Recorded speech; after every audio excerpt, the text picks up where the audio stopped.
You're listening to the Future Tech Podcast with Richard Jacobs. Future technologies such as artificial intelligence, stem cells, 3D printing, gene editing, Bitcoin, blockchain, the microbiome, quantum computing, virtual reality, and exploring space are much closer than you might think. In fact, many early versions of these technologies are in play right now, and the companies that are using these technologies are the focus of this podcast. My goal for you, the listener, is to learn from these podcasts. You may very well learn something that may change the course of your life for the better, steer you towards a new career, or give you insight into addressing a thorny medical problem. Remember, this podcast and its content is informational in nature only. No medical, tax, legal, financial, or psychological advice is being given. If you've enjoyed the podcast, please listen, subscribe, like, and tell your friends about it. Thank you.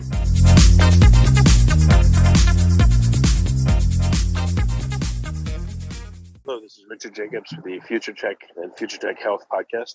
I have Eric Weiner. He's the author of a book called The Geography of Genius. So it looks to be a very interesting title. So Eric, welcome. How are you doing? I'm doing very well. Happy to be here, Richard. Yeah, so what is the Geography of Genius about? It's basically the notion that we've been thinking about genius all wrong. We have these myths surrounding a word like genius, and I would say myth number one is that geniuses are born. Think of Mozart, for instance. We assume that since he was, such a prodigy, playing violin at age 3, composing by age 7, surely he was born with these gifts, but, that ignores the fact that he was born into a very musical family in a very musical time in a very musical place in, Austria of the 18th century. So I really don't think genetics plays as big a role as we think. Myth number 2 is that, genius is made through hard work. And, again, it's partially true. Just like genetics play a role, hard work plays a role too. You've probably heard of the 10,000 hour rule, the idea that you have to put in at least 10,000 hours work to achieve mastery of a subject, if not genius level. Right. But there are lots of hardworking people in North Korea with good genes, but you don't see a lot of geniuses coming out. So what I propose in my book is that there's a third theory of genius that we've largely overlooked, and it's that geniuses aren't born or made, but they're grown in the soil. And we sort of ignored the role that environment and that place and that culture plays in the making of a genius. Okay, so, I guess there's nature versus nurture. There's always that eternal argument. But this is, I guess, nature of a different sort, right? Or is it a combination of the two? It's a variation of it. But we're so enamored of this myth of the lone genius, as if they just popped up like sort of like shooting stars. Like you don't know there might be one in the night sky, but when there is, it's miraculous, and you just have to wait for the next one. But it doesn't work that way. In fact, if you were to plot the appearance of geniuses throughout history and around the world, you would not see just random points. One in La Paz, Bolivia, and one in London, and one in New Delhi. You would see these groupings, what I call genius clusters. And the fact of the matter is that certain places at certain times have produced just an inordinate number of brilliant minds and good ideas. And what I set out to do on this adventure, and it is partly a travel book, is to go back to these places, to travel back in time in a way and try to figure out what was in the water in these places, and can we bottle it? Are there lessons for us today? Okay.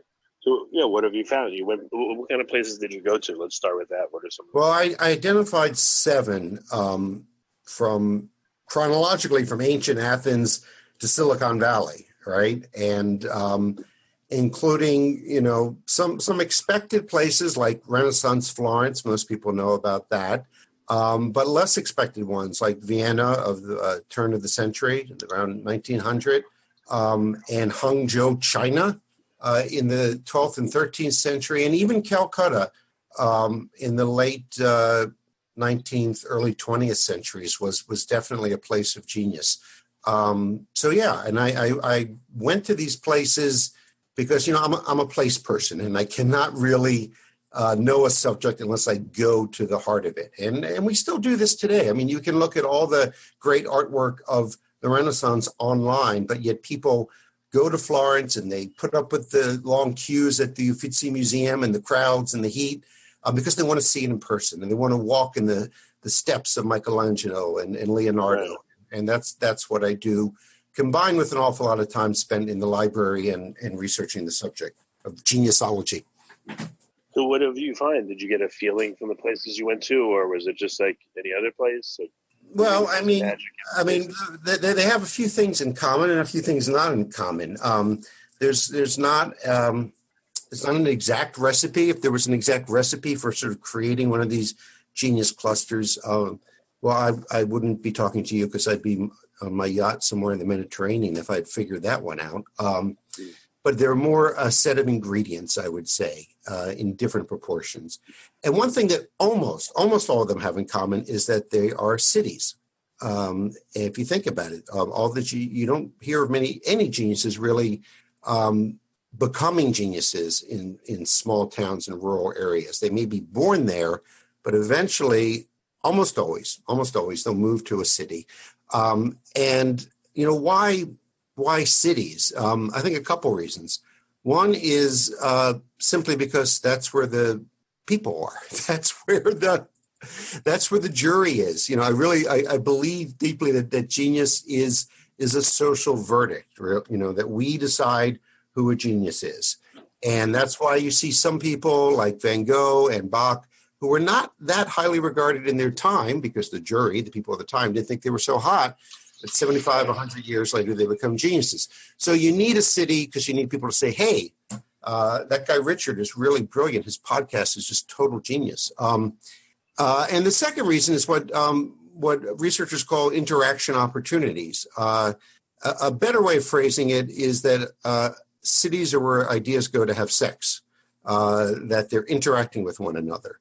And when you have ideas bumping up against each other and rubbing against each other, and that's as far as I'll go with that metaphor, some unexpected and wonderful things happen. You have new compounds forming, new ideas forming. So in a city, you're more likely to encounter ideas outside of your comfort zone and more likely to encounter other people attacking maybe the same problem from a different angle. And it's these interaction opportunities combined with some other things, I think, that explains why if it takes a village to raise a child, it takes a city to make a genius.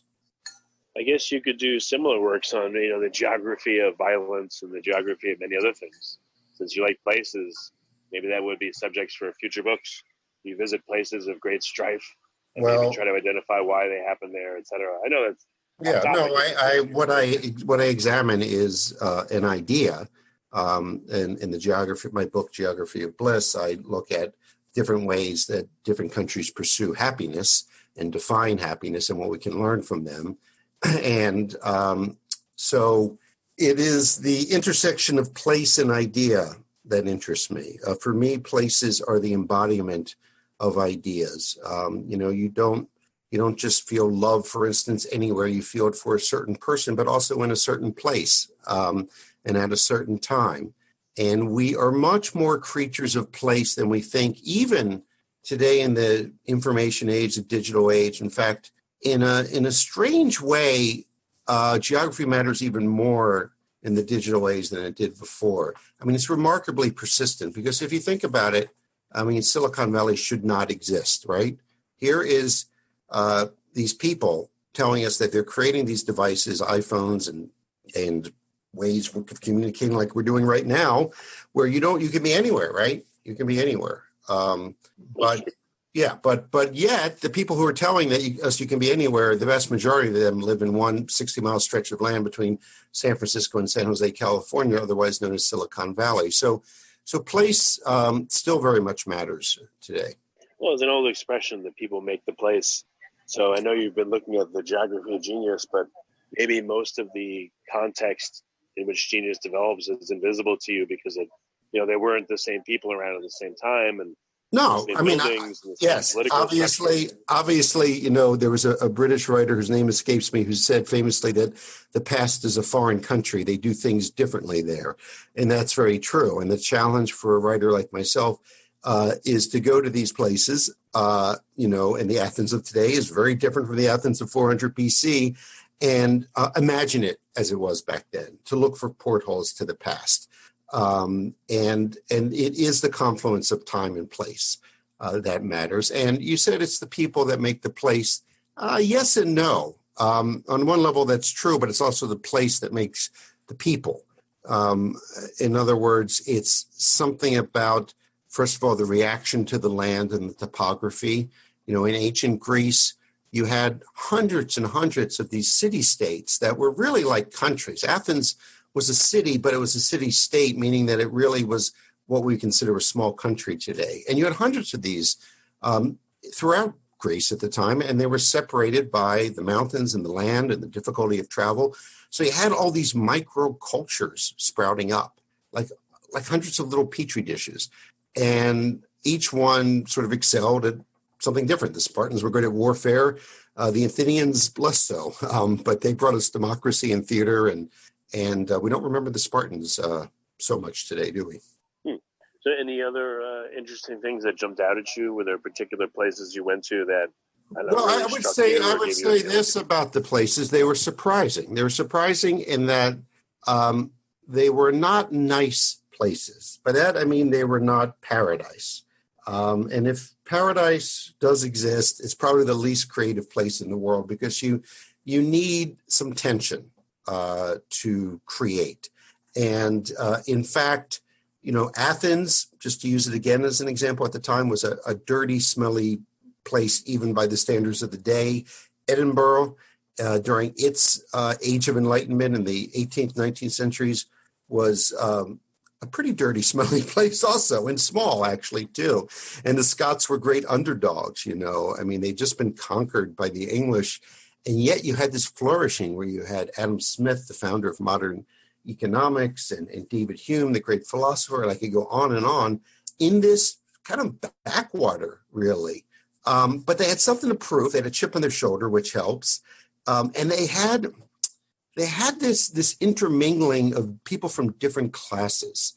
In a building in Edinburgh in the 18th century, you might have people from all kinds of different backgrounds living in the same apartment building.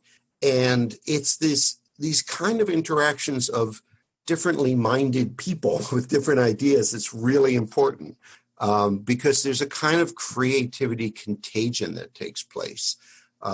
If you live near a creative person, you're more likely to be creative yourself, even if you don't know that person, which I know sounds weird, but there's a multiplier effect.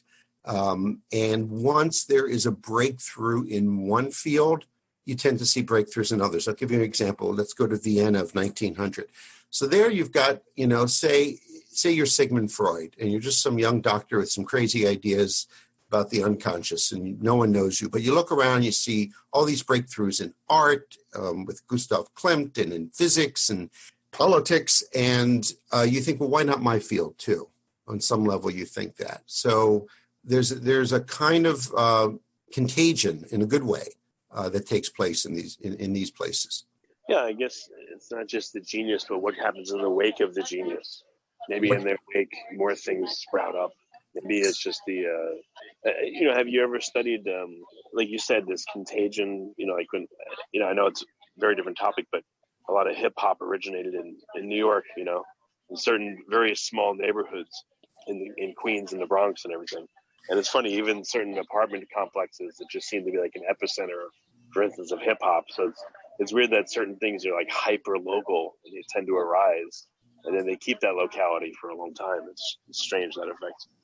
Right. And it's not that different. I mean, hip hop is a creative art form that sprang out of a particular culture.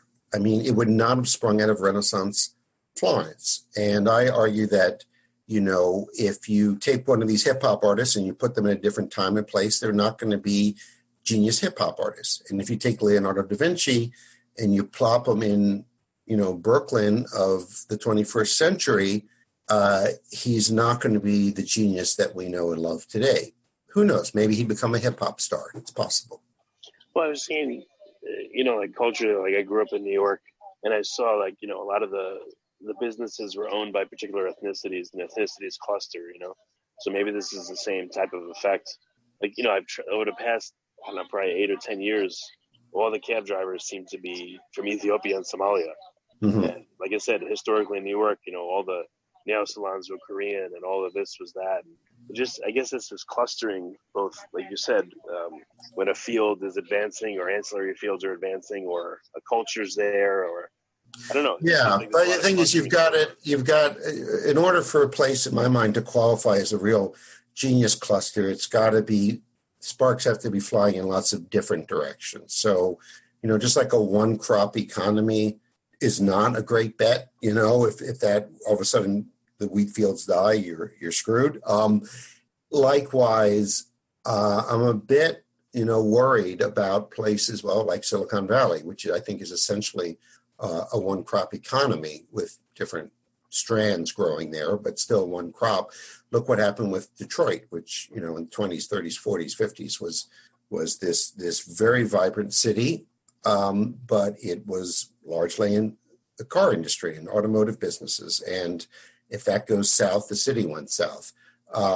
But in a lot of these places that I looked at, you had artists, you had philosophers, you had scientists, and it makes it more vibrant because they sort of feed off each other, even though they're different fields. But I'll be honest, one thing that worries me today is the increase of specialization. That the reason we don't see a Renaissance man or woman today is because we don't really encourage it. What's rewarded is to know more and more about less and less, and that's not the way of the genius. The genius is almost always interdisciplinary to at least some extent. Einstein was a physicist, but he was well-read. He played the violin, played it very well, and often spoke about how if he was stuck on an equation, he would go play the violin for an hour. And this is according to his son, and all of a sudden he would find the solution that way. Well, and speaking about specialization, I've spoken to a ton of people. I've done over 2,000 podcasts in the past 3 years, and I found that very few people want to speculate outside their field. They'll say, "Oh, I'm not an expert in that," or they just won't want. Yeah, I think that's first of all, that's a ridiculous number of podcasts. That's pretty impressive. So I'll give you. Okay, so you're prolific, definitely, and that's one thing geniuses have in common is they're prolific. They produce more good stuff and more bad stuff, but just more stuff. But to get to your point, I mean, I think that's a real problem. Because it's sort of, there's a book out, I believe, called The Death of Expertise, which on the one hand is going on, but there's also the tyranny of expertise and of specialization. And there's this notion that if you're not an expert, and I'm doing air quotes right now, but you can't see this because it's a podcast. If you're not an expert on some field, then you have no right to say anything about it, to explore it, to have an opinion of it. And I think that's a huge mistake. And I think one reason we saw, so much interdisciplinary genius in the past is because you could cross lines. In the 18th century, there wasn't really science. There was natural philosophy, which is what today we'd call science. And that included mathematics, astronomy, and everything. And now, especially in academia, at university campuses, you can't turn left or right 2 degrees without stepping on another department's toes and being bashed for it. And I think this is a real problem. So you've run into that too, that people seem to be either afraid or unwilling or unable to speculate outside of their narrow field. Well, I mean, so I've been a journalist for 20, 30 years and a full-time author for 10 years. So I've interviewed and talked to a lot of people, probably even more than the 2,000 you've done.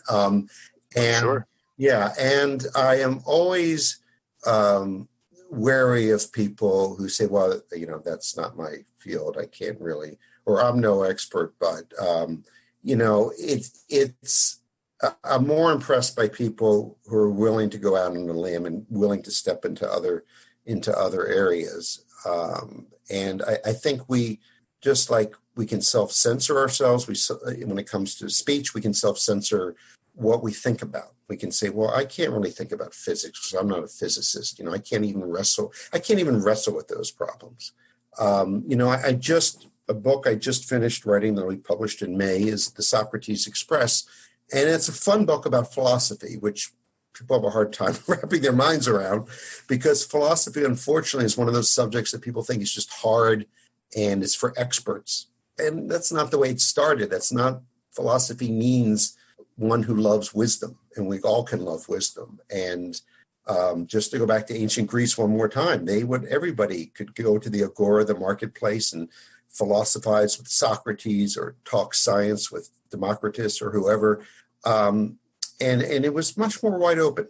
Well, I guess, yeah, I don't know. I guess there's a back and forth. Like now, sure, there are people that are afraid to say anything if they're not an expert, but then maybe a couple hundred years ago in many societies, there was a class system. So the thoughts or opinions of, let's say, the lower class would just be completely discarded because they weren't gentlemen or they weren't, whatever you want to call it. So maybe the same thing has been going on just in different ways. And I don't know, maybe there was a golden era of exploration and philosophy and open talk, or maybe there wasn't. I don't know.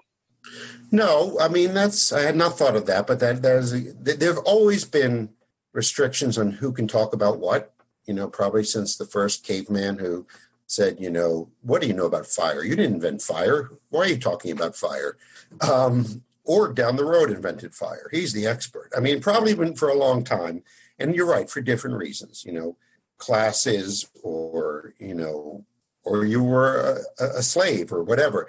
But if I can just, it ties into something here.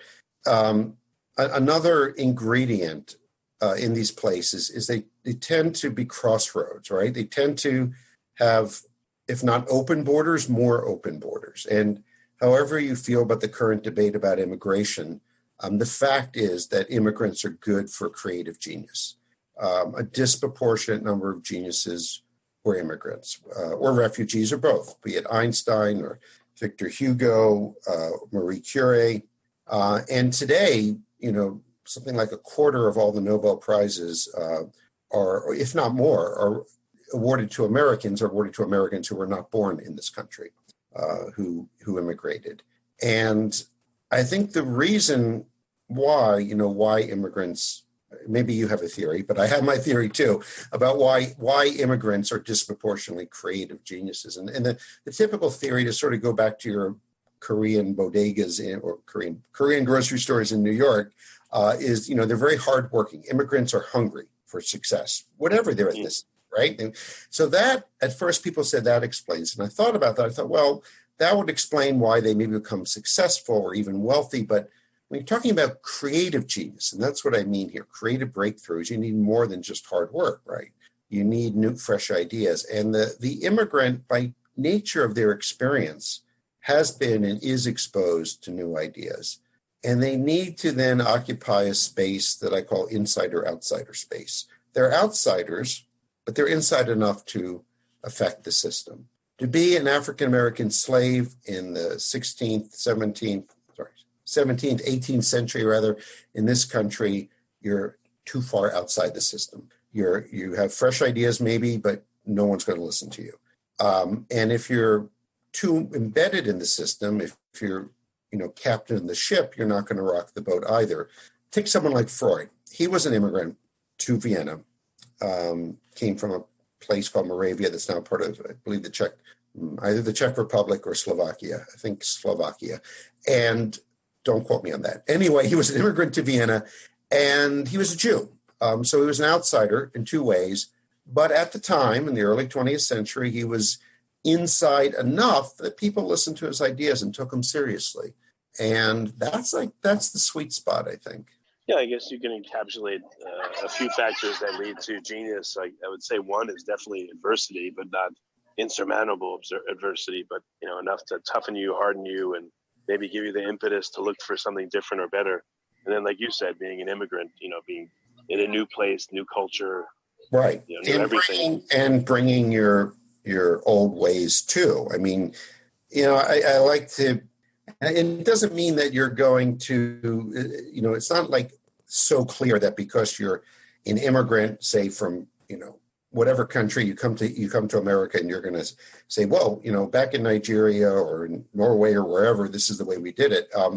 It's more just shaking things loose. Like if you were living in some small town in America and you had never seen anything but a fork and knife. As far as you were concerned, that's the only way to eat food is with a fork and knife.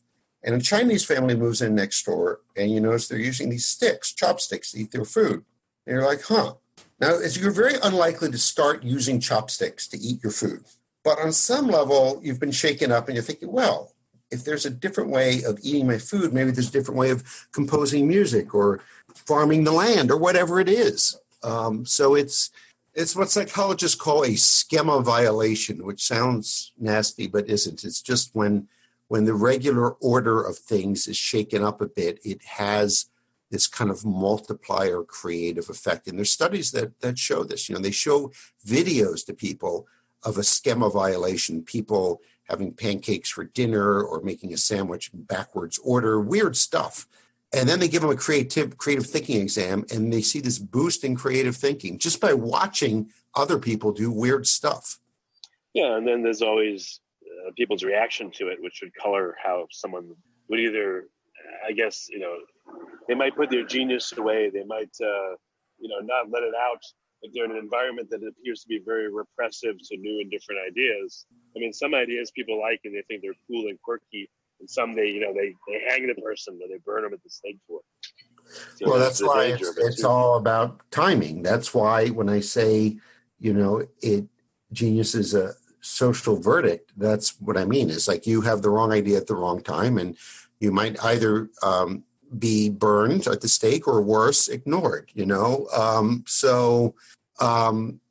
we don't see it that way. We have this very romantic idea of genius as sort of, that Mozart is a good musician, not because people think he's a good musician, but just independently of that. His music is just good. But what if his music is good the way, it's almost like fashion? For a while in the 1970s, people thought really wide ties and bell-bottom jeans and shag carpeting, all this stuff was cool and fashionable, and now we think it's silly. Genius actually operates much the same way, I think. Are you interested much in the lives of the geniuses themselves, or is it more in how they were shaped? Well, ultimately, I was interested in the lives, the sort of biography of the places, but I certainly looked at their lives. And we talked about adversity. They all had some degree of adversity. A hugely disproportionate number lost a parent, usually a father at a young age, when they were 3, 4, 5 years old. It's a remarkable number. And you have to wonder about that, about what is going on there. And geniuses tend to be either an only child or the older child, but often an only child. And that's another commonality. I guess what about when their immediate family, do they seem to be affected by them or not really? And in terms of exposure, like, are they exposed to a wide breadth of ideas at a young age? That seems to make a difference. More than having loving parents. Was it Oscar Wilde? Somebody who said, I wish I remember who it was, who said the worst thing that can happen to a budding genius is to have 2 loving parents. That's the absolute worst thing.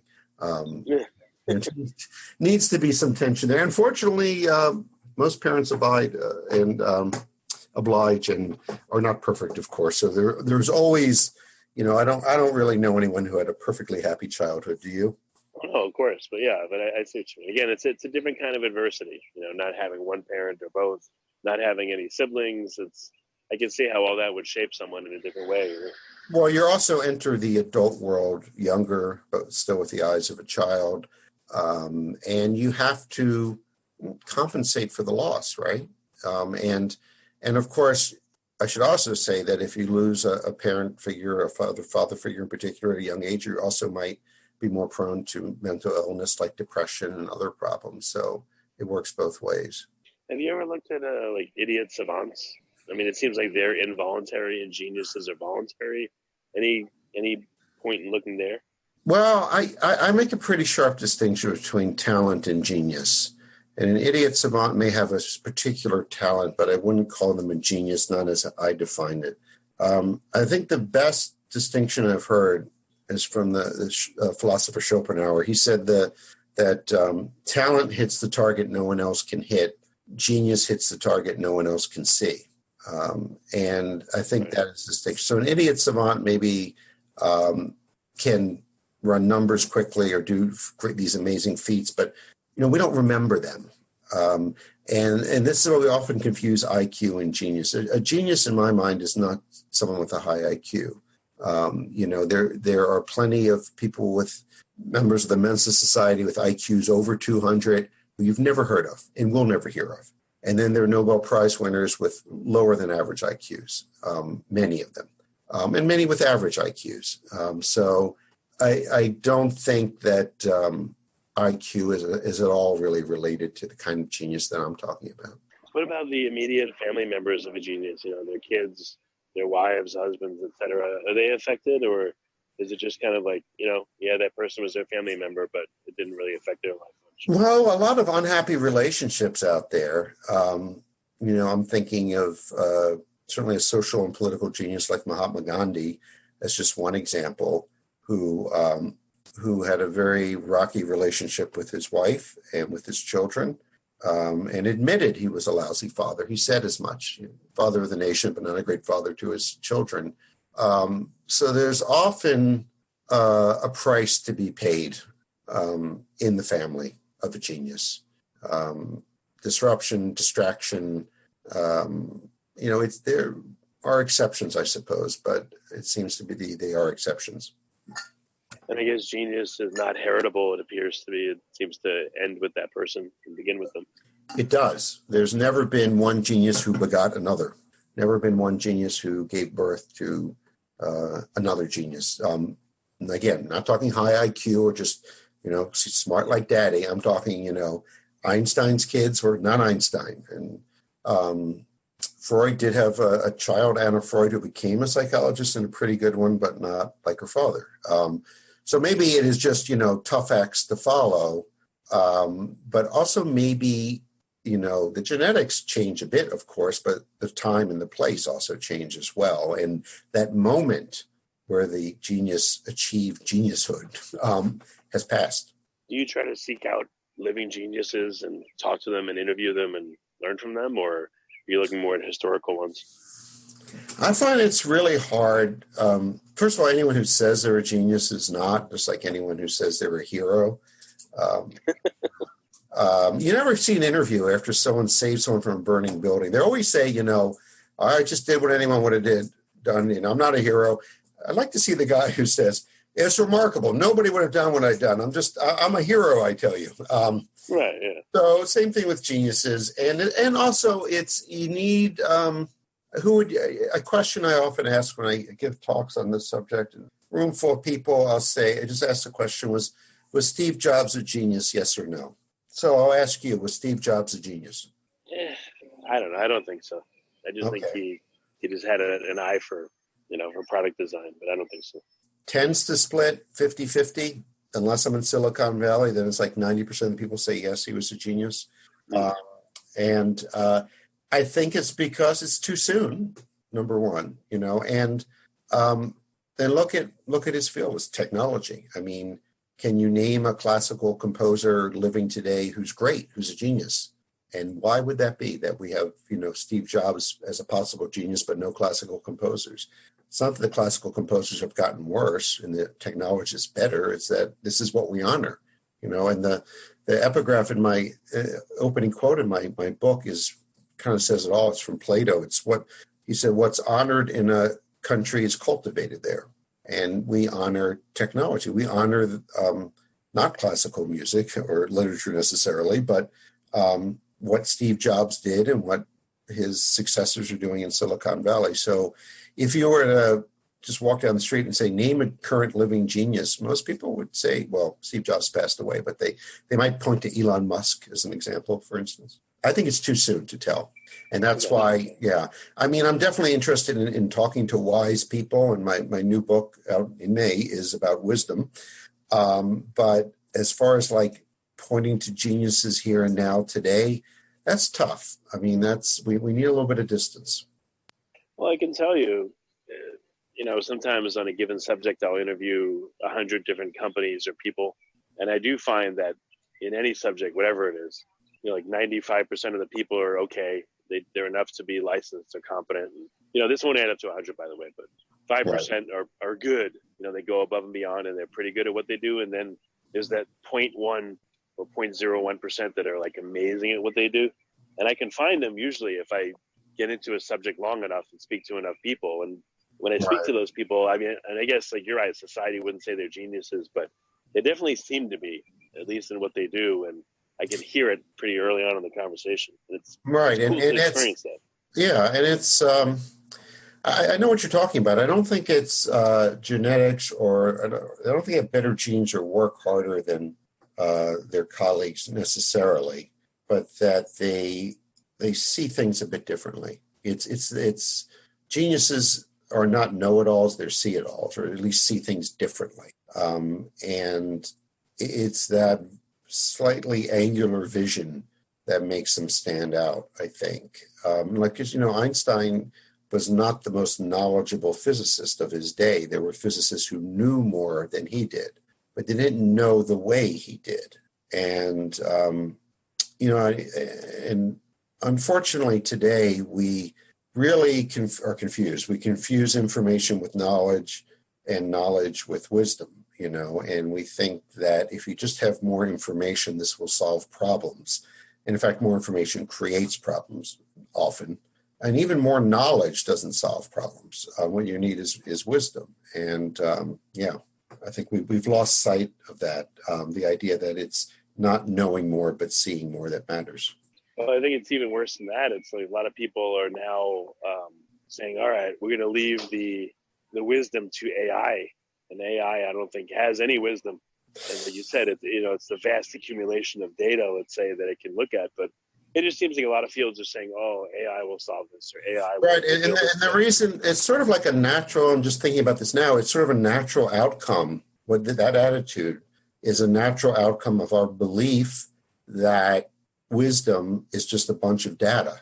And if the machines can have all that data and process it more quickly even than a human, then they will be more knowledgeable and even wiser than us. And again, wisdom is the discerning use of knowledge. It's not having more knowledge. It's been said that, knowledge is knowing that a tomato is a fruit. Wisdom is not putting it in a fruit salad.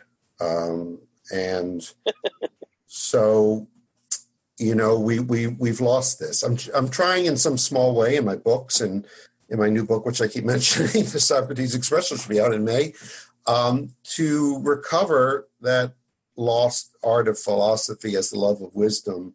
And I think we're hungry for it. People are really hungry for wisdom, and I think they're confused because they've got these devices called smartphones they're carrying around that, and I'm fondling mine right now, which, has all of human knowledge essentially, in this little device, which is remarkable. But it's not making me any happier really, or any wiser. In fact, it's probably making me less happy. So there you go. Well, very cool, Eric. We covered a lot of great ideas. So we did. Let me, for listeners, so how can they get more of your knowledge, wisdom, information, whatever you want to call it, the amalgamation of all those things? What are some of the books that they can go to, and where can they get them? Okay. Well, my first book was A Geography of Bliss, One Grump's Search for the Happiest Places in the World. And that is out at your local bookstore. It's been 10 years, but it's still doing quite well. And if you want to go to Amazon, you can, of course, find it there as well. I wrote a book called Man Seeks God about my flirtations with the divine. And I wrote, of course, A Geography of Genius, Lessons from the World's Most Creative Places. I have a website, ericweinerbooks.com. Follow me on Twitter, Eric_Weiner. And if I haven't mentioned, I have a new book coming out in May, The Socrates Express, a fun book, I promise, about philosophy. Okay, well, excellent. Eric, it's been really good to talk to you. I appreciate yes, you coming here. We covered a lot of ground, and I appreciate your questions.